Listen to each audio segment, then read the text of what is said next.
We are back talking about privacy partitions. There's so much to say, and in today's world of increased infection control, we just really want to make sure we're taking the best care of our patients. So if you have an open clinic and you need to divide up the space so you can give your patients some more privacy, you're looking to privacy partitions.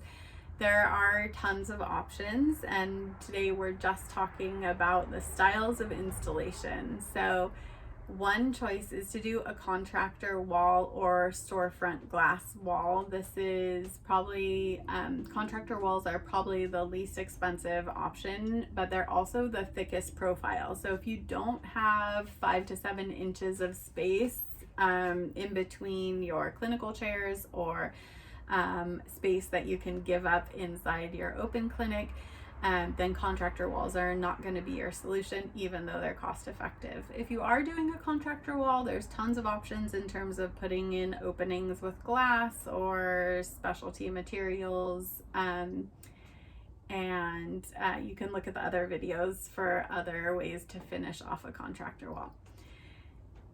Storefront glass is a more expensive contractor option, but it does give you a very minimal profile. So you'll notice them sort of in larger institutions like retail spaces, front windows, and banks and things like that. You'll have just a metal chase all the way around, or mullion all the way around the space, and you'll have a piece of tempered safety glass.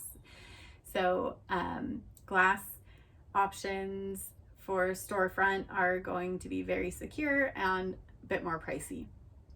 Another option, if you want something that is translucent but decorative, is to go with a suspension installation. Suspension installations are also very low profile.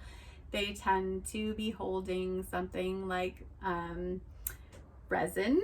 If you want to do something that's heavier like glass, just make sure the engineering is set to hold something that heavy.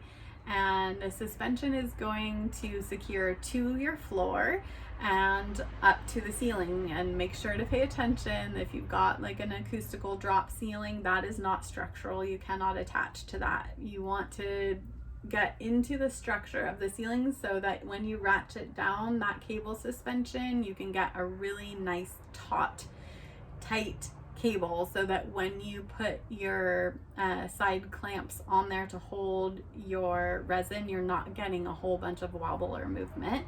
And you also want to make sure that your resin or glass is rigid. The glass will be rigid. The resin may not be rigid enough at certain thicknesses, so you want to make sure that you're safe there as well.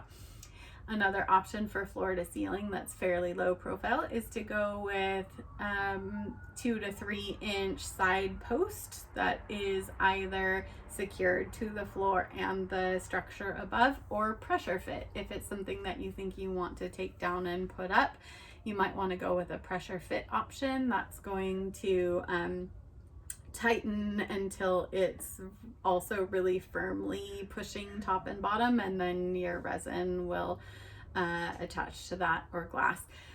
With those sort of floor to ceiling post options, you'll see side clamp options, and you'll also see channel options, so that your resin is fitting inside a channel, which will create sort of a clean look where the decorative material disappears into the side posts. Another option for posts is to not go all the way full height with your posts. Most resin panels and most decorative panels in general come in 4-foot wide sheets. So if you turn it to the 4-foot height or the 8-foot height is going to determine kind of what kind of hardware you need. So if you want something that's not too high, you can use a side post installation, and those posts can be mounted in 3 different ways. The first is core mounted into your concrete slab or subfloor.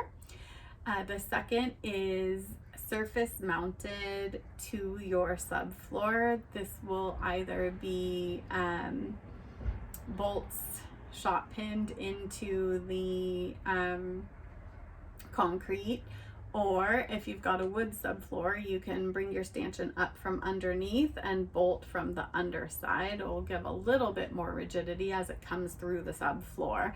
And the third option is freestanding. If you are interested in doing freestanding, make sure that you know what kind of patients and activities are going to be happening in your space, because if you are a physical therapist throwing around a medicine ball, freestanding might not be a great choice for you. If you have a rambunctious pediatric office, you probably don't want to go that way either. Okay, for your posts, there are two options of how to install your decorative material into your post assemblies. One is side clamps, just like the cable mount or the pressure fit post option, and the other is the channel in the post. If your material is rigid enough, like say it's a polycarbonate, you can just hold it on the sides.